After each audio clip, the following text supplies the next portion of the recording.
Hey guys, Representative Burchett, Tim Burchett, just asked a former representative, did Congress actually approve USAID programs funding a drag show in Ecuador? Check it out. Mr. Premerick, can you provide an example of USAID programs, a USAID program that was harmful to the U.S. foreign interests?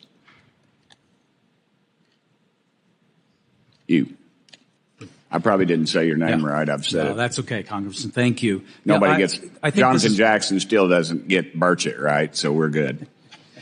Now, I've heard a lot about the issue of China, and I agree that it's very important to counter China. But the last 4 years went in the opposite direction. The strong counter-China infrastructure that we had developed over at USAID was simply dismantled by the next administration. I can't think of anything that's harmed the developing world than the climate agenda. It has pushed all of these countries, especially in Africa, to go green. Solar, wind, EV. Who produces all of those materials? It's China.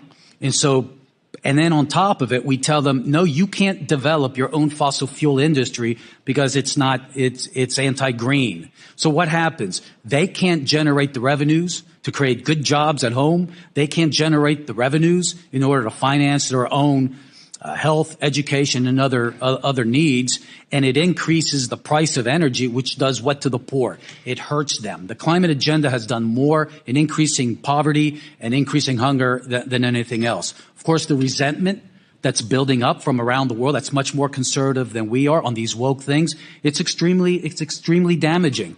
And look, a friend of mine at work provided me this morning with something that's very, very telling.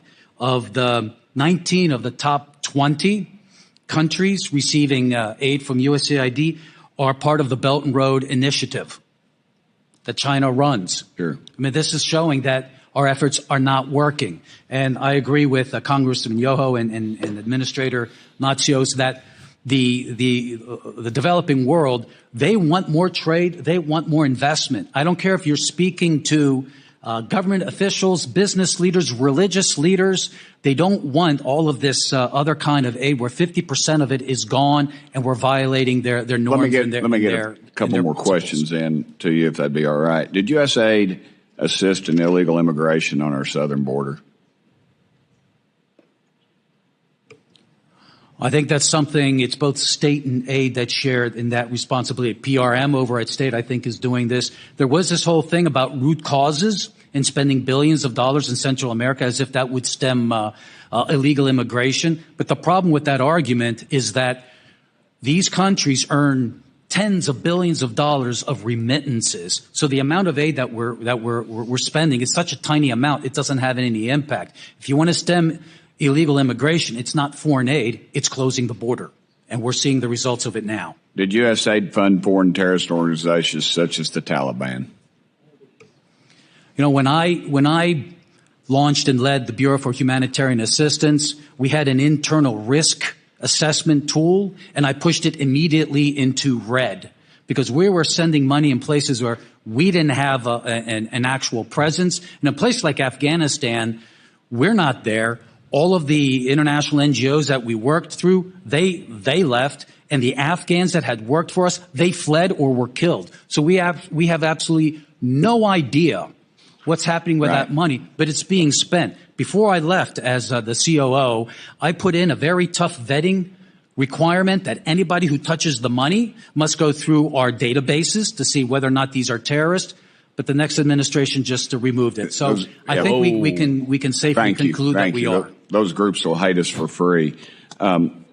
Ted, does Congress authorize the spending for every individual USAID program? And that's to say, did Congress approve the $20,000 for the drag show in Ecuador or the $47,000 for a transgender opera in Colombia? No, they don't. It goes, again, those things happen without the oversight. And it's hard to do oversight when you have a big organization like that. And that's why, again, you have to have the purity of purpose, and we have to be diligent when I was in Congress to be the ones that say we're not spending this money. Thank you. But those two projects are State Department projects. They're not USAID projects. That is inaccurate, sir. I didn't. Did I say that? I asked. I didn't say that, sir. But thank you for putting words in my mouth. I would like to submit this article for the record, Mr. Chairman. So ordered. Wow.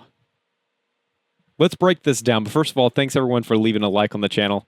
It helps out with the YouTube algorithm, and I appreciate all the support. Okay, let's dig into this. Representative Tim Burchett just called out USAID over reports that U.S. tax dollars funded a drag show in Ecuador in a transgender opera in Colombia without direct congressional approval. Guys, how does this happen? USAID and the State Department operate massive budgets with little oversight on specific programs. If Congress doesn't explicitly approve these projects, who does? Are unelected bureaucrats making these decisions with your money? Testimony revealed that climate policies forced on developing nations are actually increasing poverty, making them more dependent on China. Instead of fostering economic independence, guys, we're restricting fossil fuel development while pushing green energy initiatives that benefit China the most. Does this sound like a strategy to help struggling nations or a globalist push to control economies? Billions were spent on addressing the root causes of illegal immigration in Central America. But instead of stopping the problem, the data shows mass migration has increased. The reason? These countries receive tens of billions of dollars in remittances from migrants working in the U.S., making illegal immigration financially beneficial for them.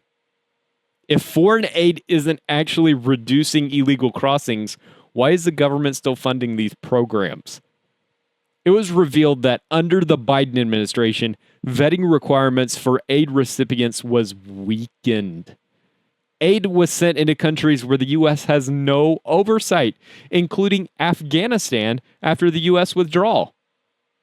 The previous vetting system ensured that money didn't go to terrorist organizations like the Taliban, but that safeguard was removed under the Biden administration. Do you think that this is incompetence or something worse? Guys, this hearing, it exposed serious issues with how our government spends taxpayer dollars. Billions are going towards controversial programs, foreign governments, and even areas where we have no idea where the money ends up.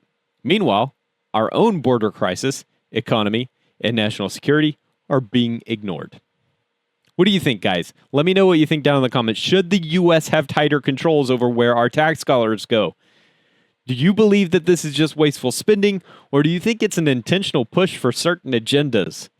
Let me know your thoughts down in the comments, guys. And I want to say again, I appreciate all the support, guys.